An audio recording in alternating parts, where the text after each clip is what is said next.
सच्ची कामयाबी सिर्फ कोशिश करने से नहीं, पूरी लगन और यकीन से मिलती है। तख्ती बदलने से नतीजे नहीं बदलते। एक आदमी ने एक घोड़ा खरीदा और उसके अस्तबल के बाहर एक बड़ी सी तख्ती टांग दी। तख्ती पर लिखा था, दुनिया का सबसे तेज दौड़ने वाला घोड़ा। लेकिन उसने न तो घोड़े को अभ्यास करवाया, न सही आहार दिया, न ही प्रशिक्षण। फिर एक दिन वो घोड़े को दौड़ में ले गया और घोड़ा सबसे आखिरी नंबर पर आया। तुरंत उसने तख्ती बदल दी और अब लिखा, घोड़े के लिए सबसे तेज दुनिया। ये कहानी उन लोगों पर बिल्कुल फिट बैठती है जो बिना तैयारी, मेहनत और संकल्प के नाकामी का शिकार होते हैं और फिर किस्मत को दोष देने लगते हैं। कामयाबी तख्तियों से नहीं, तैयारी से मिलती है। हकीकत यह है कि नजरिया बदलिए, हिम्मत दिखाइए और सोच में गहराई लाइए। तभी जिंदगी की दौड़ में जीत मिल सकती है। जो लोग सुस्त, तंग दिमाग और कष्ट से डरने वाले होते हैं, वे हमेशा वही रास्ता चुनते हैं जो सबसे आसान हो। लेकिन आसान रास्तों पर चलकर कोई ऊंचाई नहीं मिलती। 15 सेकंड की जीत, 15 साल की मेहनत। खेल में सिर्फ 15 सेकंड की चमक दिखाने के लिए खिलाड़ी 15 साल तक लगातार अभ्यास करता है। उससे पूछिए कि थकान कैसी लगती है, वो कहेगा जैसे सारी ऊर्जा निचोड़ ली गई हो। और अगर वो ऐसा महसूस नहीं करता, तो मान लीजिए कि उसने ईमानदारी से अभ्यास नहीं किया। सफल और असफल लोगों में फर्क क्या है? हारने वाले सोचते हैं, मेरे साथ नाइंसाफी हुई। वे सिर्फ अपनी रुकावटों को गिनते हैं। जीतने वाले सोचते हैं, रुकावटें सबके सामने आती है, मैं उनसे लड़कर आगे बढ़ूंगा। उनकी मेहनत सिर्फ मैदान में नहीं झलकती, बल्कि उनके चरित्र में भी दिखाई देती है। नतीजा साफ है, तख्ती बदलने से जीत नहीं मिलती। जीत मिलती है तैयारी, तपस्या और तगड़े इरादों से। भगवान मदद उसी की करता है जो खुद अपनी मदद करता है। एक छोटे कस्बे में भयंकर बाढ़ आ गई। सभी लोग सुरक्षित स्थानों की ओर जाने लगे, सिवाय एक आदमी के। वो डटा रहा और बार बार यही कहता, मुझे विश्वास है भगवान मेरी रक्षा करेगा। पानी का स्तर बढ़ा, एक जीप आई उसे बचाने के लिए, लेकिन उसने मना कर दिया। भगवान मेरी रक्षा करेगा। पानी और बढ़ा, वो आदमी अब दूसरी मंजिल पर जा पहुंचा। तभी एक नाव आई उसे निकालने के लिए।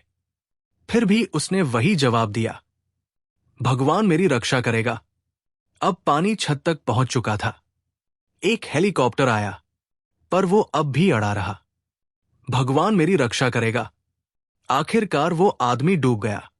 मरने के बाद जब वो भगवान के पास पहुंचा, तो नाराज होकर बोला, भगवान, मुझे आप पर पूरा विश्वास था, फिर आपने मेरी मदद क्यों नहीं की? भगवान मुस्कुराए और बोले, मैंने तुम्हें बचाने के लिए जीप, नाव और हेलीकॉप्टर भेजे थे, तुमने ही सब ठुकरा दिया। क्या सिखाती है ये कहानी? ये कहानी एक सीधी और गहरी बात कहती है, विश्वास जरूरी है, लेकिन काम उससे भी ज्यादा जरूरी है। कई लोग भाग्य के भरोसे बैठे रहते हैं। वे मानते हैं कि अगर किस्मत में होगा तो अपने आप सब हो जाएगा। वे कोशिश करने से कतराते हैं, लेकिन कामयाबी इंतजार नहीं करती। वो मेहनत, तैयारी और पहल चाहती है। भाग्य को दोष देना आसान है, ये मान लेना आसान है कि जो होगा सो होगा। ये कह देना आसान है कि सब ऊपर वाले की मर्जी है, लेकिन ये नजरिया हमें कमजोर, लाचार और निष्क्रिय बना देता है। समाधान क्या है? जिम्मेदारी स्वीकार करें, वजह और नतीजे के सिद्धांत में विश्वास करें। हर काम का एक कारण होता है और हर कारण का एक नतीजा। जो मेहनत करेगा वही फल पाएगा, जो योजना बनाएगा वही लक्ष्य तक पहुंचेगा। सपने, इच्छाएं और प्रार्थनाएं तभी काम करती हैं जब उनके साथ कोशिश जुड़ी हो। अंत में एक सच, किस्मत तभी साथ देती है जब आप खुद अपने साथ खड़े होते हैं। किस्मत उन पर मेहरबान होती है जो खुद को लायक बनाते हैं। अलेक्जेंडर ग्राहम बेल अपनी पत्नी की सुनने की समस्या को हल करने के लिए एक विशेष यंत्र बनाने में दिन रात जुटे हुए थे। वो उस यंत्र को बनाने में तो सफल नहीं हो सके, लेकिन उसी कोशिश के दौरान उन्होंने टेलीफोन का सिद्धांत खोज निकाला।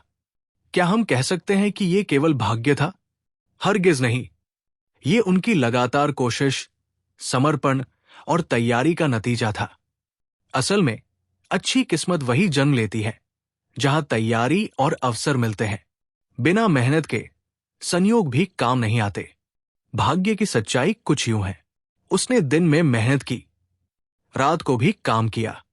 उसने खेलकूद और मौज-मस्ती त्याग दी, किताबें पढ़ी, ज्ञान जुटाया, खुद को निखारा, सीखा और बढ़ता गया।